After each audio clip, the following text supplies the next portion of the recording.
Bismillahirrahmanirrahim. Ya ikhwani, alhamdulillah Ana sekarang berada di Kecamatan Wanaraja, tepatnya di Masjid At-Taqwa, Garut. Alhamdulillah bertemu dengan Ustaz Hegi yang sedang mudik ke rumah mertua, betul kan? Ya, betul. Silahkan perkenalan, Ustaz. Oh ya, anak Hegi Kodjanto, asli dari Sumatera Barat, Pariaman ya.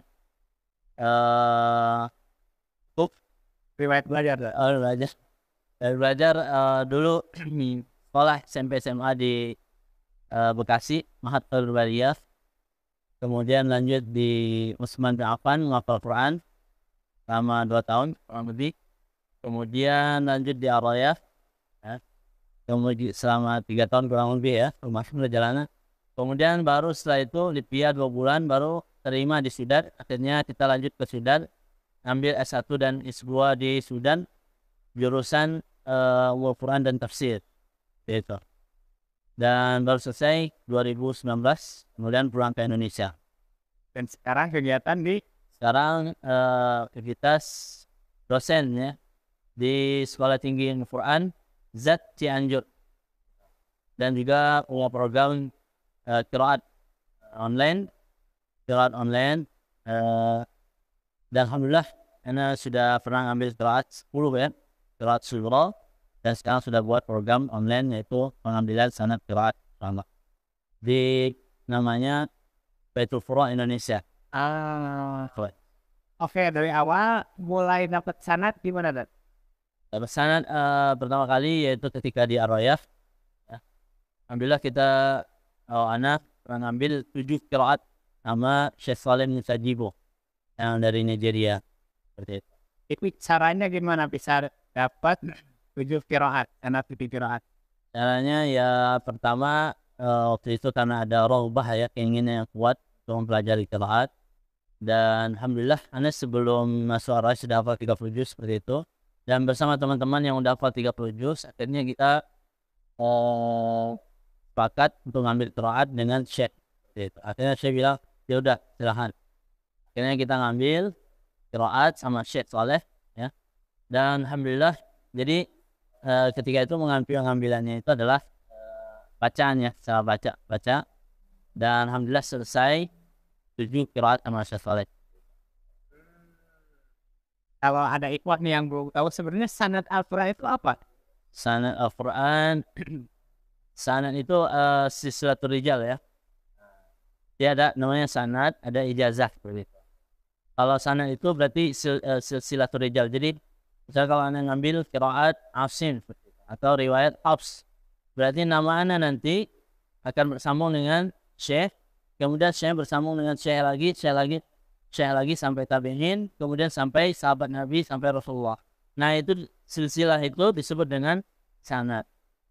Nanti ada ijazah. Ijazah itu berarti adalah izin dari Syekh kepada muridnya bahwa bacaannya sudah bagus, sudah layak mengajarkan ke yang lain, dan sudah berhak mendapatkan sanad qiraat ini seperti itu. Dan dia berhak meriwayatkannya kepada yang lain.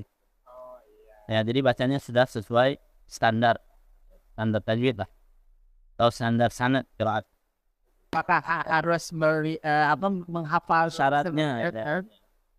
Kalau yang Anda ketahui ya, wallahu ta'ala alam, soalnya berbeda pendapat ya antara satu syekh dengan syekh yang lain. Itu ada yang syekhnya mutasyaddid ya, jadi istilahnya sangat keras, ketat sekali, gak boleh ikut kecuali harus hafal Quran lancar seperti itu. Terus harus hafal matan Tufatul Atfal Jazariyah, harus hafal matan Syatibiyah seperti itu. Bacanya harus bagus, bahkan bacanya iramanya harus sama kayak syekhnya. Iya, bentuk mulut juga. Ya, bentuk mulut segala macamnya. Ada yang seperti itu yang mutasyaddid ya, istilahnya syadid banget gitu. Ada yang bermudah-mudahan, ada juga. Nah, walaupun bacanya kurang tahsin, kurang bagus, tetap aja diterima gitu kan. Walaupun nggak hafal Quran tetap terima, walaupun bacanya ya berantakan lah istilahnya gitu, masih tetap terima. Nah ada yang pertengahan. Nah ini insya Allah mendukung yang pertengahan saja. Jadi kita tidak terlalu ketat sekali dan tidak terlalu bermudah-mudahan. Jadi kita syaratnya paling pertama kali itu adalah bacaannya itu adalah makharijul huruf, sifat huruf, tajwid dan lain sebagainya itu harus bagus. Ya, sesuai kaidah-kaidah tajwid dan bisa dipertanggungjawabkan lah seperti itu. Bacanya bagus lah. Walaupun dia misalkan belum hafal Quran, tidak apa-apa. Nanti bisa dia ngambil dulu yang bacaan, karena ya beberapa pendapat juga ya, ada yang membolehkan yang bacaan. Jadi istilahnya sanad bin nadhar gitu ya. Ya, sanad bin nadhar. Nah, itu dua pendapat ya. Karena kalau Anda melihat ya sangat banyak iqbal ya. Iqbal itu aslinya banyak ya, jadi banyak sekali yang ingin belajar Al-Quran gitu kan. Oh iya. Ya, sedangkan dia sangat susah menghafal Quran dan bacanya bagus seperti itu. Nah, maka dari itu kita membolehkan yang sanad bin nadhar. Dan tujuannya juga adalah untuk menyebarkan ilmu qiraat ini. Jadi kita tidak mengharapkan orang untuk belajar ilmu qiraat ini juga, tapi dengan syarat kalau seandainya dia sudah selesai dengan bin nadhar, dia ngasih yang lain harus dengan bin nadhar juga. Tidak boleh ngasih dengan hafalan, karena dia ngambilnya dengan bin nadhar. Kecuali kalau dia ngambil dengan hafalan, maka boleh dengan ngasih dengan hafalan dan bin nadhar seperti itu. Ya, terus bacanya bagus. Kemudian salah satu alasan juga kenapa dibolehkan bin nadhar, karena kalau dia sudah ngambil sana dengan bin nadhar itu, pasti dia akan termotivasi. Ya, itu. Jadi kalau dia punya sana bin nadhar, masa aneh sampai sini doang gitu kan, pasti dia ingin ngambil lagi yang hafalan seperti itu. Jadi kalau prinsipnya buat dulu dia mencintai ilmu qiraat ini seperti itu, dia udah masya Allah ini kayak bagus nih ilmu ini kan segala macam. Kalau dia udah cinta, insya Allah dia akan lanjut lagi seperti itu. Lanjut lagi, nanti dia mulai hafalan. Nanti dia tambah lagi hafalan, baru setelah itu dia lancar. Termasuk yang hafalan juga, kalau seandainya dia misalkan belum hafal 30 juz, tetapi dia mulai nih hafalan. Ya. Yang penting ketika dia store, itu lancar. Gitu. Ketika dia store 1 halaman, 2 halaman, 3 halaman, lancar. Itu insya Allah bisa terima. Setelah dia selesai 30 juz, misalkan riwayat hafaz, ya, insya Allah dia akan termotivasi untuk mengambil riwayat yang lain atau qiraat yang lain. Karena dia merasa terpuaskan. Dan merasa mencintai Quran, masya Allah ya, bacaannya bagus segala macam gitu kan.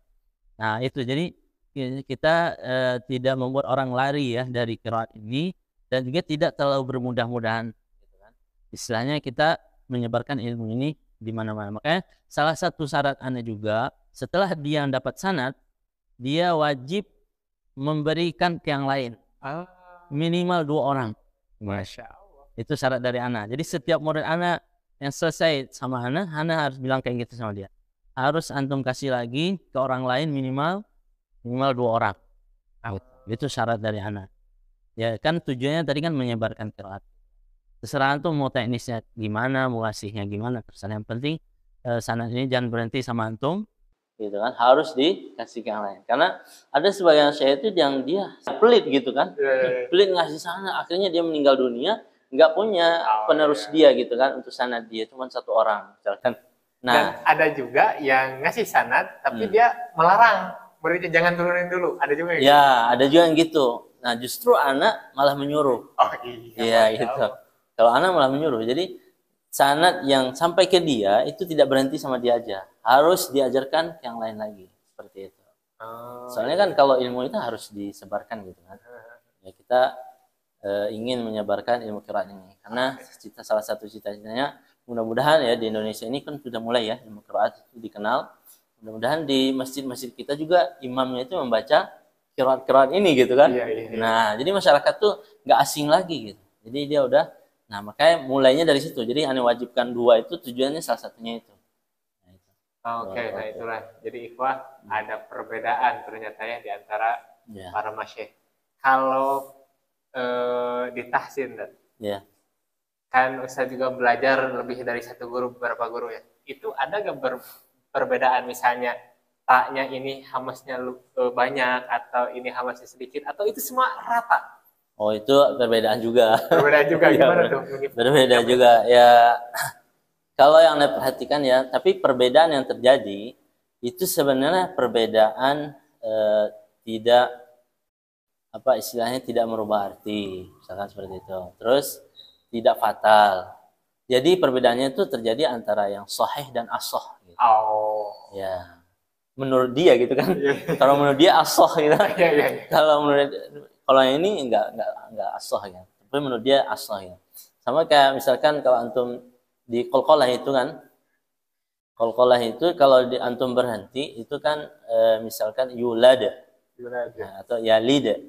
Nah, yalid itu kalau dia qalqalah itu berhenti, apakah qalqalah itu dia condong ke fathah atau condong ke harf sebelumnya? Nah, atau dia sifat berdiri sendiri. Nah, itu pas talaki itu sama ustadz ini dia bilang sama syekh ini dia bilang condong ke harokat sebelumnya gitu kan. Sama syekh yang lain dia bilang enggak, condong ke fathah. Gitu kan. Jadi yalid itu bacanya yalida. Jadi condong ke fathah. Ada yang bilang yalid, condong ke kasrah. Ada juga yang bilang enggak, dia berdiri sendiri. Yalid jadi gitu. Itu. Nah, dari situ jadi perbedaan itu apakah dia fatal? Enggak, sebenarnya itu perbedaan yang mu'tabar. Istilahnya diakui gitu. Gitu. Jadi perbedaan yang terjadi antara syekh dengan syekh yang lain itu adalah perbedaan yang terjadi juga di ulama sebelumnya seperti itu. Kalau antum baca buku-buku tajwid akan antum ketemui juga perbedaan itu ada gitu. Nah, yaitu tergantung syekhnya itu dia telaki ke syekh yang sebelumnya juga kan. Nah, makanya di hadis dikatakan iqra'ul Qur'an kama ulimtum. Baca Al-Qur'an itu sebagaimana diajarkan. Kalau syekh ngajar gini berarti sama kayak furja yang di iklam ya, ikhfa syafawi, itu apakah ada furja atau enggak? Nah, itu perbedaan sebenarnya perbedaan ijtihadi gitu. Soalnya tidak ada nasnya itu yang mengatakan misalkan harus ada furja. Tanpa furja enggak ada nasnya. Cuman dia misalkan dia bilang ibtalu amal syafatain. Ya, amal syafatain itu kan mim ba'di, maka ibtal amal syafatain kan bisa dibuka mulutnya, bisa dibuka kecil, bisa dibuka besar ya kan.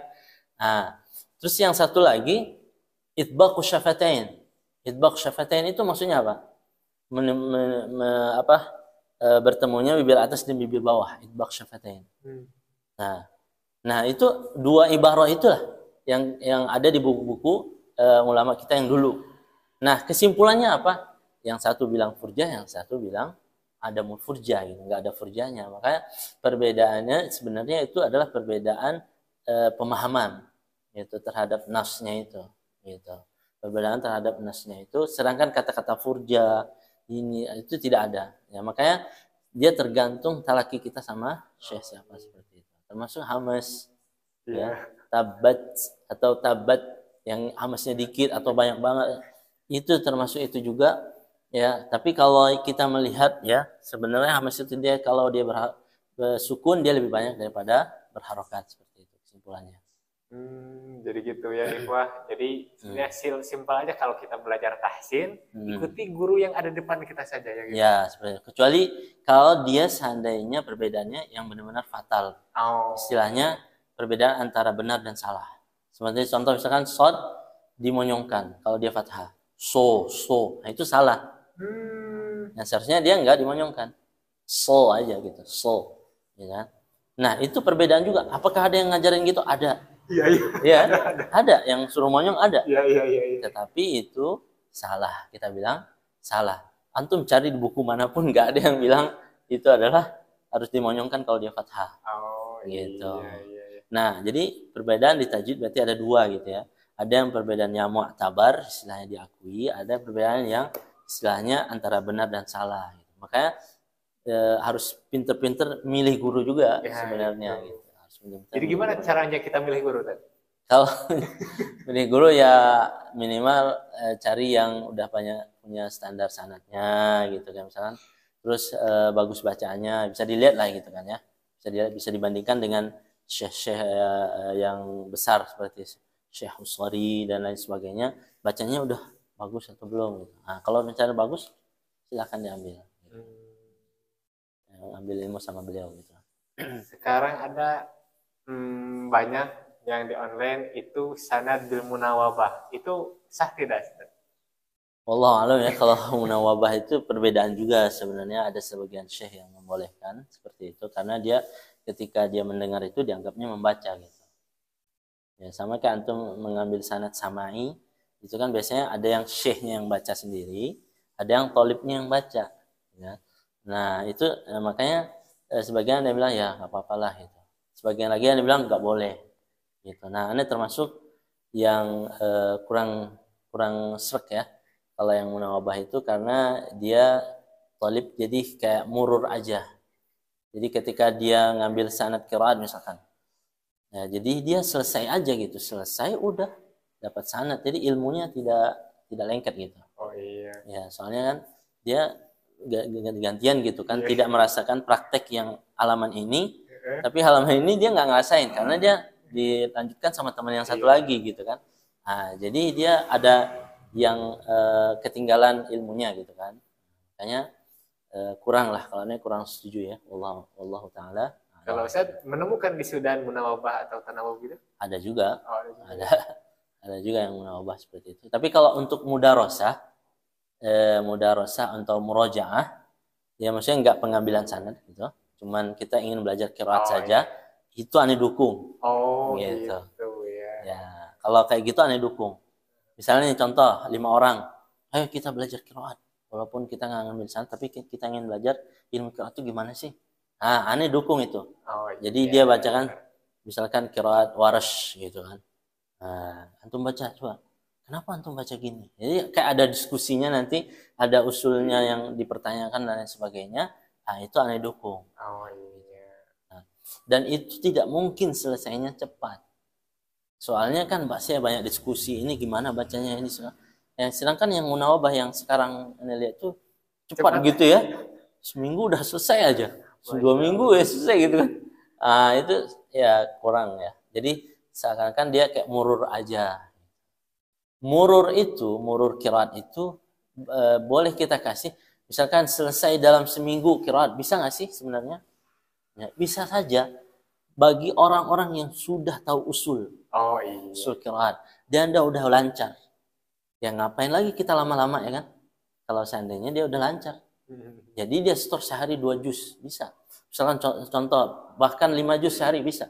Pagi 1 juz, siang 1 juz, malam 2 juz misalkan. Terus nanti sebelum tidur 1 juz. Jadi 5 juz sehari. Nah, berarti selesai berapa hari? 6 hari ya kan? 6 hari iya. Nah, itu bisa nggak? Bisa. Syekhana udah praktekin. Dan tapi syaratnya apa? Pertama hafalannya harus lancar kalau yang ngambil hafalan ya. Terus nggak ada salah-salah. Terus usulnya sudah mungkin. Terus kalau ditanya bisa jawab dan paham. Itu insya Allah bisa. Jadi kalau prinsip anak, qiraat itu, jadi kalau dia seandainya sudah lancar usul dan lain sebagainya, ngapain diperlama gitu. Kita percepat saja. Soalnya kebaikan itu harus dipercepat. Supaya dia bisa menyebarkan lagi gitu kan. Menyebarkan lagi gitu. Jadi prinsipnya kalau yang aneh pegang sampai sekarang itu adalah, kalau seandainya ada murid yang sudah paham usul qiraat, lancar, kalau ditanya bisa jawab dan bisa lah gitu mengikuti, aneh percepat saja seperti itu. Antum harus cepat nih, karena sayang kayak orang-orang kayak antum ini sayang gitu kan, harus cepat selesai, harus cepat berbagi. Nah gitu. Kalau aneh kayak gitu, Allahu ta'ala alam.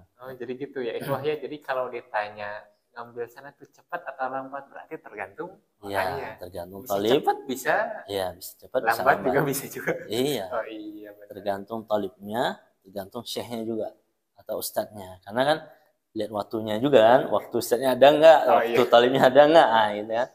Nah, dia mau berkorban waktu atau enggak. Kalau pengalaman ustadz dulu belajar qiraat sampai dapat sanad tuh gimana perjalanannya? Jalannya pertama di Arroyah ya. Dulu anak sama teman-teman gitu kan baca, kemudian setelah itu dapat 7 qiraat, kemudian ane lanjutkan lagi di Sudan ya ngambil qiraat, kemudian karena udah punya 7 itu, waktu itu pertama kali ane ngambil itu fardan itu maksudnya adalah 1 qiraat atau 1 riwayat. Ane mulai waktu itu karena Asim udah dapat, nah, kemudian ane pindah ke Ibnu Amir waktu itu kan. Ibnu Amir sudah pertengahan Al-Quran. Akhirnya ana berpikir bahwa kalau 1 qiraat ini terlalu lama gitu. Sedangkan batas waktu kita di Sudan sedikit gitu ya. Cuma 4 tahun kalau S1 ya. Kalau S2 berarti kan ya tambah 2 tahun lagi gitu. Nah, batas waktu yang sedikit ini bagaimana caranya supaya kita ini bisa ngambil qiraat 10 qiraat gitu kan. Ane berpikir waktu itu akhirnya ane merenung, kira-kira ane cari-cari referensi bagaimana jamak qiraat asyara gitu kan. Ane cari referensi, tanya-tanya, akhirnya dapat ya kan. Ane cari di YouTube bagaimana prakteknya, ane bilang ke Syekh, ane mau jamak qiraat asyara gitu kan. Pas waktu itu ya jadi ane ngambil ke Syekh beliau, ke beliau, ada Syekh lagi yang lain di tempat lain ane ngambil juga kita, ada Syekh yang lain juga gitu. Jadi ini jalan waktu itu seperti itu. Nah, ketika ane ngambil itu, Syekhnya bilang, emang antum bisa, emang antum bisa. Alhamdulillah Syekh, ane udah pernah ngambil 7 qiraat, ane bilang gitu kan, di Arwayah waktu itu, udah pernah ngambil 7 qiraat. Nah sekarang mau jamak yang 10. Ya udah, antum datang besok praktekin dulu katanya gitu kan. Ya udah, aneh di rumah cari referensi, cari-cari bukunya segala macam yang jamak qiraat. Alhamdulillah ketemu. Waktu itu aneh pakai PDF namanya Al-Bastu fil Qiraatil Ashr. Al-Bastu kalau nggak salah namanya Al-Bastu fil. Itu kalau buat jamak qiraat asyara itu bagus itu. Jadi dia dijelasin satu, siapa dulu yang antum baca, kolun dulu, nanti pindah lagi ini, pindah lagi gitu kan. Nah, aneh praktekin, aneh coba-coba sendiri gitu kan. Aneh sambil praktekin dan lihat di YouTube juga waktu itu. Aneh baca-baca, alhamdulillah aneh praktekin. Abis itu besok datang ke Syekh, aneh praktekin sama Syekh. Oh, taib. Labas. Ya. Ya. Jadilah terus sampai kata. Ya, baru setelah itu diajarin anak. Karena jamak itu kan ada beberapa ya. Ada jamak bil harfi, ada jamak bil waqfi gitu kan. Jamak bil harfi, jamak bil waqfi, apa tuh bedanya? Ya, jadi kalau jamak bil harfi itu jadi satu kata. Jadi kalau antum misalkan Malik Yaumiddin misalkan. Malik Yaumiddin maka berhentinya Malik baru nanti Malik. Oh iya. Jadi dia nggak berhenti di wakof tempat yang bagus, tapi dia berhenti satu kata. Oh, itu jamak bil harfi. Bil harfi. Misalkan innalladzina kafaru sawaun alaihim. Berhenti situ kan, nanti alaihum. Oh. Nah, gitu. Nanti sawaun alaihum. Jadi berhentinya, jadi perbedaan yang ada di kata itu diselesaikan dulu. Iya. Nah, waktu itu Syekh dia bilang, jamak ini kurang bagus, dia bilang. Jamak bil waqfi lebih bagus. Ya, jadi karena dia memutar otak kita kalau jamak bil waqfi itu. Jadi kita mikir nih setelah ini apa ya? Gitu kan. Ini ayatnya apa setelah ini? Misalkan kalau dzalikal kitabu la raiba fihi hudal lil muttaqin. La raiba fihi hudal lil muttaqin Katsir gitu kan. La raiba fihi susi gitu kan. Nah, jadi dia berhentinya di tempat yang bagus gitu kan. Dan kembalinya lagi nanti perbedaannya aja yang diulang gitu. Ya, itu jadi kaidah di jamaknya itu adalah memulai mana yang terakhir, mengakhirkan mana yang awal gitu. Yang terakhir dimulai, yang awalnya diakhirkan. Oh iya. Gitu. Jadi dia diselesaikan, misalkan kalau siratal ladzina an'amta 'alaihim ghairil maghdubi 'alaihim waladdallin.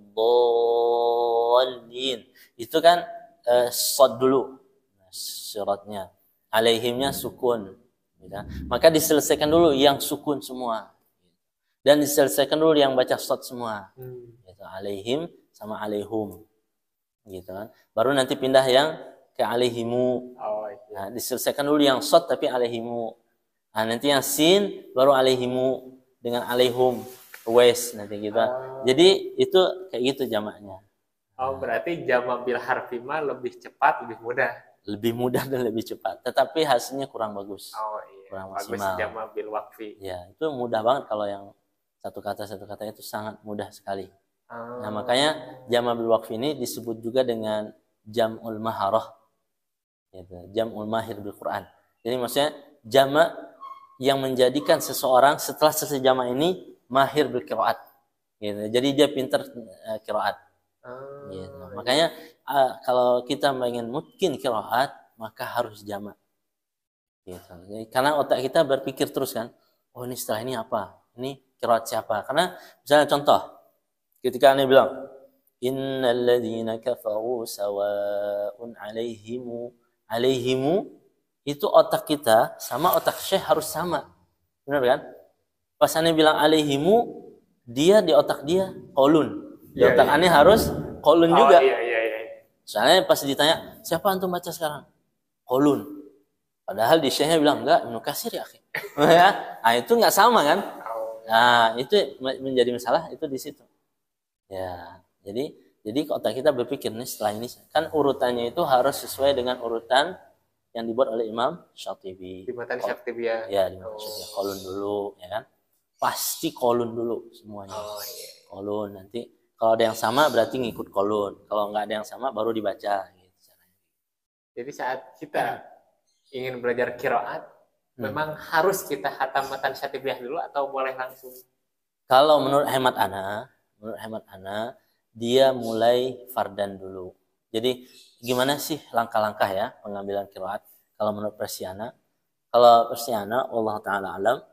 Jadi menurut ana dia kalau seandainya dia dari nol ya, belum ngafal Quran sama sekali, ya, tapi bacaannya sudah bagus sesuai tajwid. Pertama kali ana suruh dia ngambil hafs dulu. Belum pernah kenal yang namanya qiraat sama sekali misalkan. Maka pertama dia ngambil hafs bin nazar. Nah, setelah bin nazar selesai, ya kan? Baru bagusnya dia bin nazar sampai 10 qiraat dulu gitu bagusnya. Gitu. Bin nazar sampai 10 qiraat dulu bagusnya. Jadi setelah hafs itu kemana? Ke kolon, Syu'bah lah. Ke Syu'bah dulu. Ya, jadi Asim. Digabung dua. Karena ini kan dari nol ya. Jadi istilahnya gak mungkin aneh gabung Hafs sama Syu'bah karena dia masih nol banget. Ya, nanti dia malah bingung gitu kan. Nah, maka dia hafaz dulu. Nah, hafaz dulu. Di hafaz juga nanti aneh jelasin sedikit, kita jelaskan tentang qiraat sedikit-sedikit gitu kan. Kita buat dia cinta qiraat dulu gitu kan. Nah, baru setelah itu Asim, qiraat Asim. Kemudian dia lanjut yang bin nazar sampai 10 qiraat. Itu bagusnya seperti itu. Setelah selesai 10 qiraat bin nazar, ya kan? Pasti dia udah ada ilmu usulnya. Ya, soalnya kan pas dia bin nazar itu, Ustaz, ini kenapa Ustaz kayak gini? Ustaz, ini kenapa Ustaz? Aneh jelasin itu kan. Nah, ini kenapa dibaca Muse? Kalau ini Muse, kalau ini dibaca Al-Qiyamah. Ya, misalnya qiraat Kisai misalnya. Nah, ini jelasin tuh kaidah ini segala macam karena sebelumnya bukan huruf si'ala khusodok tingkir ada imalah, sebelumnya bukan huruf ha, ain, alif dan ain misalnya, maka dia ada imalahnya, ada kaidahnya itu. Maka setelah dia selesai 10 qiraat itu, insyaallah dia sudah punya gambaran dan dia sudah punya usul ya. Nah, baru setelah itu dia ngambil yang hafalan. Itu yang hafalan mulai dari qiraat Asim. Gitu. Ya, qiraat Asim. Tapi kalau seandainya dia mampu hafalan dari awal, kita langsung hafalan nggak apa-apa qiraat Asim. Seperti itu. Kalau dia misalnya sudah pernah mendengar qiraat, apalagi dia bisa bahasa Arab, ya kan? Sudah pernah mendengar qiraat dan sudah pernah belajar juga, misalkan sudah dengar dari beberapa ustaz dan syekh sebagainya, maka anda sarankan dia jamak shaghir, kalau anda bilangnya itu jamak kecil. Jamak kecil itu apa? Dia jamak antara qiraat Asim dengan qiraat Ibnu Amir. Kenapa harus Ibnu Amir? Nah, ini dia pertanyaan banyak ya. Biasanya kenapa Ibnu Amir, kenapa yang enggak lain? Sebenarnya mau qiraat apa aja sebenarnya bisa juga. Ya. Antum jamak Asim dengan Kisai boleh aja. Asim dengan Warsh misalnya terserah. Cuman kenapa dengan Ibnu Amir? Karena perbedaan antara Asim dengan Ibnu Amir tidak begitu banyak sekali, seperti itu. Ya, bahkan beberapa kata itu sama dengan Syu'bah.